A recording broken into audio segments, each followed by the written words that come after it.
quick. Is it 9:11 yet? 6 minutes? I usually like to start the show at 9:11. So it'll be a show nobody forgets. Whoa, hello.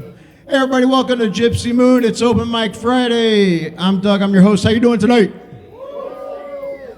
Give yourselves a hand. You're a beautiful crowd. You're a beautiful crowd. One ugly bastard. One ugly bastard. Other than that, beautiful crowd you guys are. Welcome to the show. Welcome to the show. Ooh. Well, if you've seen any of my last shows from the last couple of weeks, you're probably wondering if I'm on shrooms. And maybe. Did I take too many to be standing on stage? Quite possibly. But you know, this is the only place where, first of all, just want to tell you how much I love everybody here. You guys are a great crowd. It's a good crowd for a Friday night. Let's give it up for Andres behind the bar. He's the one feeding everybody their addictions, you know? Let's give it up for him, man. If anybody needs a ride to rehab at the end of the night, I got you. I'm an Uber driver. Actually, one of my Uber passengers is here. Her name's Gia. She was kind enough to sexually harass me during the trip. I gave her 5 stars. I am awkward. But you know, I get up here and I tell jokes, and I only tell jokes on this stage, so it's kind of hard constantly coming up with material. A lot of this is going to be a little bit of a rerun for some of you folks. I know, you're going to be like, Doug, we'd love to come to the show tonight. You got new material? No. It's like Seinfeld. That was a running thing for a while. I wanted to start off by saying that life isn't always easy. Throws us our challenges, our curveballs. My little sister recently came to visit from New York, and she had a real big alcohol problem that we had to bring to her attention, and at the end she finally decided that she needed help for herself, which is the only way you can help yourself, right? I went to go visit her last Sunday, and she's doing better. She's like kind of a different person. Thank you so much. Everybody raise your glasses of booze and cheers to my sister, and then do the exact same thing that landed her in rehab. Chug.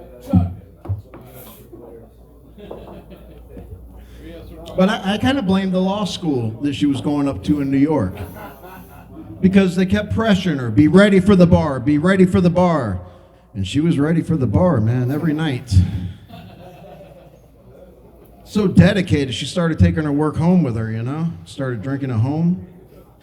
My sister is so dedicated to becoming a lawyer that she started drinking 24/7. Anyway, now that she's a lawyer, I think maybe she should maybe sue the law school and all the alcoholic lawyers out there, and I know there's a bunch of them.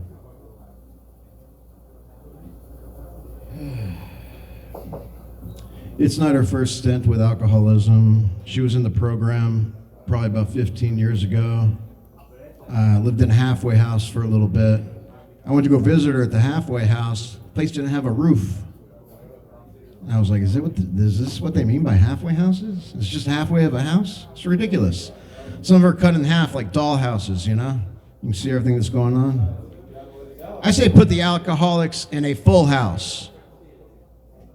Put Uncle Jesse in a halfway house. It's a Full House reference. I'm old. Some of you older folks got it. So I just got myself a new car recently, and while I was taking a test drive, the guy was pointing out the features of the car. You know, it's got this safety feature, ABS braking and everything, and I opened up the sunglass holder. I was like, hey, I can put my weed in there. And I started opening everything else up in the car, and I'm like, hey, I can put my weed in there. And at that point, the guy knew who he was dealing with, you know, and he kind of changed his pitch. Thank you, Randy. So he was like, yeah, anyway, it's got radar, cruise control, and oh, you can put your weed in there too. And I'm like, this car has so many places for me to put my weed in it. I'm down. I'll take it. Weed. I downloaded that Grinder app because I thought it was an app for stoners to meet other stoners because we put our weed in grinders and stuff. Just a note to everybody out there, it's not that kind of app. Turned out to be much different. And my new car came equipped with knee airbags. And I've never heard of knee airbags. I don't think I need knee airbags. My ex-girlfriend needs knee airbags. She's a big whore.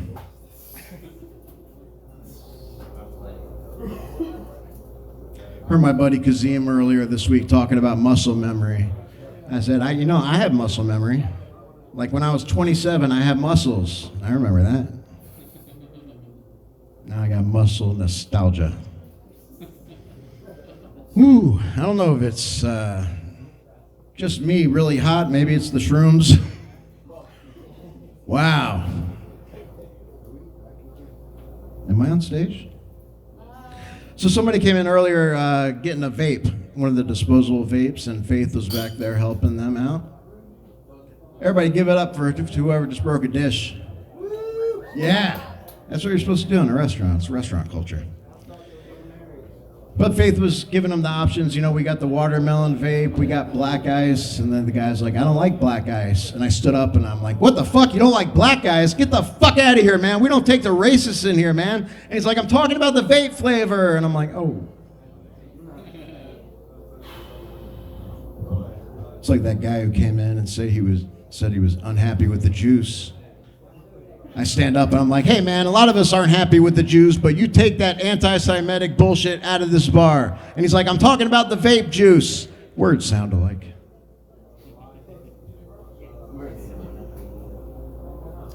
Driving Uber, I got my first stoner passengers. That was fun. It was like this girl and her boyfriend in the back seat. She's like, do you mind if we vape back here? And I was like, you guys can light a blunt back there. I mean, are we all cool? She's like, oh, I got a Nick vape, but my boyfriend has a cart. And then the guy passes me a little disposable vape. He says, here, taste this. It was good. I started hitting it, and he says, it's live resin. And I'm like, live rosin. I need you up here. Can we get, grab the other mic? Yeah, and I was like, maybe you should have told me that before you passed that to your driver. I got to get you home alive, Got to drop him off. I missed the turn into their neighborhood. They're like, hey, you missed the turn. I'm like, oh, I'm sorry. But really, it's kind of your fault, right? I mean, you did get me high. Then we circled around the trailer park for a little while trying to figure out where their friend lived.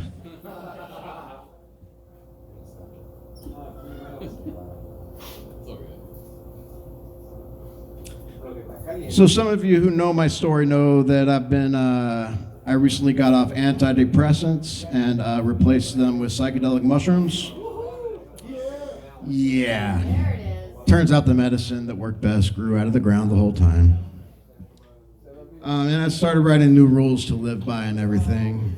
And I started reading them off last week, and then it got really boring. People started booing me. But I got a couple. I got one here. Rule 111. You can't live in a post-Malone world with a pre-Malone mentality. Do you guys know who Post Malone is? Good Lord. Is everybody in here from pre-Malone times? What's going on here? I'm pretty sure all that. So what is that, BPM? I've been thinking a lot lately.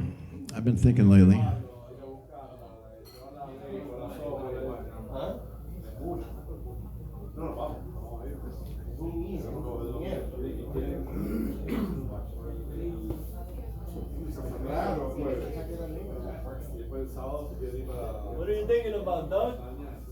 What am I thinking about? Oh, I've just been thinking lately. I just wanted you guys to know. I like thinking. So the other day, Corey, one of the bartenders, you guys know Corey? He was calling Hangry Al, who runs this sandwich shop down the plaza, and was asking him, placing an order, right? And I said, hey, man, joking around. I was like, hey, tell Al that Doug will give him a reach around for a Reuben. And everybody laughed, you know. I laughed, you know. But then I thought about it for a second, and I'd probably do it. I really love Reubens, so I started weighing the pros and cons, you know. My love for Reubens, and, you know, I'm not using my mouth. But then I found out a reach around is actually when you're making love to a man from back, and then you reach around. And I'm like, I don't love Reubens that much. Shit.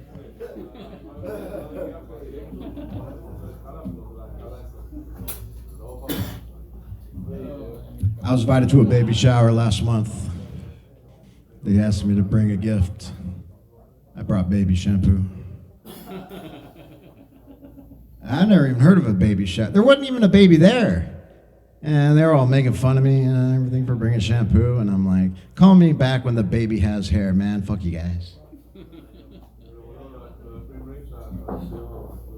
I hired a gay lawyer because he agreed to work pro bono.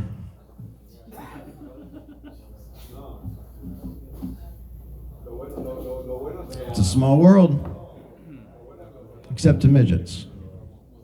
To midgets, it's like a big world. And I don't like people calling them little people. That's offensive to midgets, man. People like who are mean to each other, you know? Hitler, he was a little person. I think midgets are big people.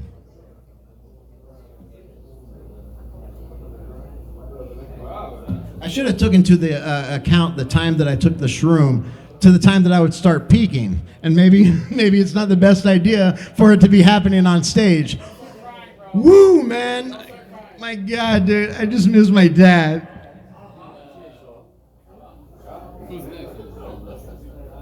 I don't have health insurance, so I'm looking for a friend with benefits.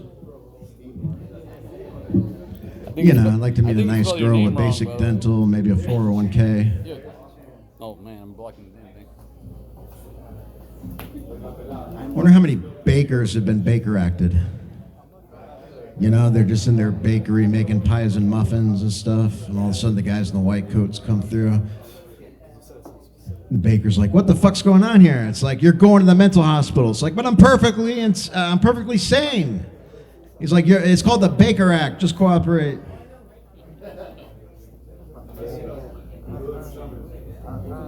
Rule number 143: pet every alligator you encounter.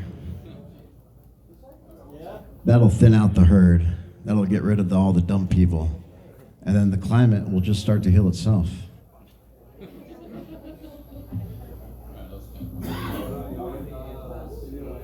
Last time I went to the psychiatrist, he said, "You're obsessed with OCD." I don't have OCD. I'm just obsessed with the disorder. I want to meet people with OCD. What are they OCD about, you know? If I see them standing in a group, I'll put them at right angles and shit.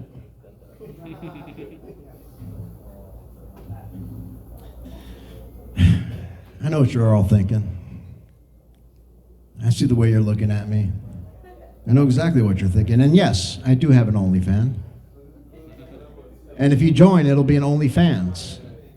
Right now, I just have one fan named Bob.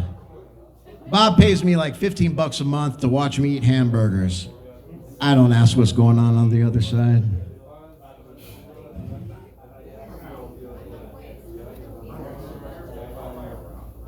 I thought I had more jokes, man. I thought I had more jokes. I used to have OJ jokes. They killed.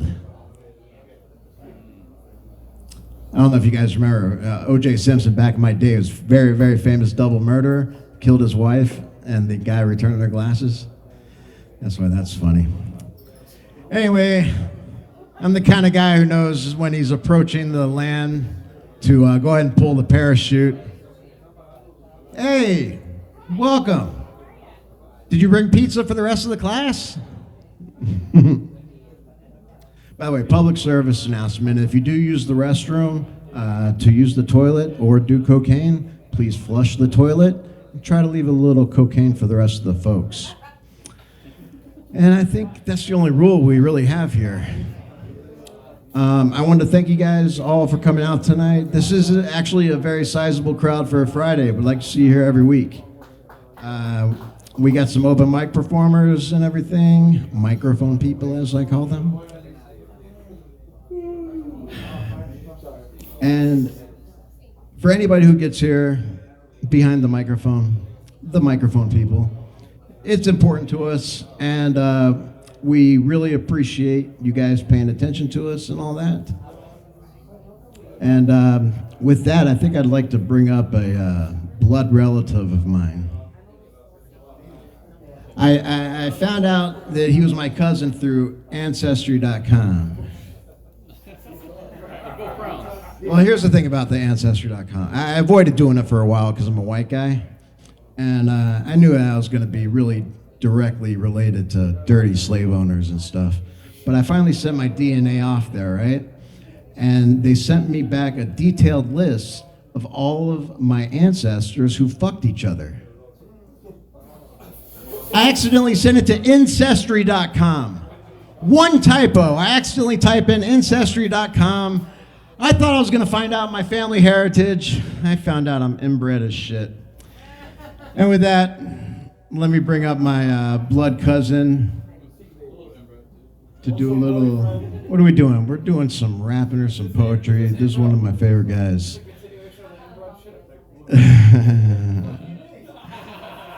I'm starting to trip so hard. I don't know if I got off stage yet or not, honestly, to be honest with you. But this guy Tigre coming up is a very artistful dude. Is that even a word? Artistful dude. And my good friend, please welcome to the stage, Tigre. Thank you guys. Damn, yo.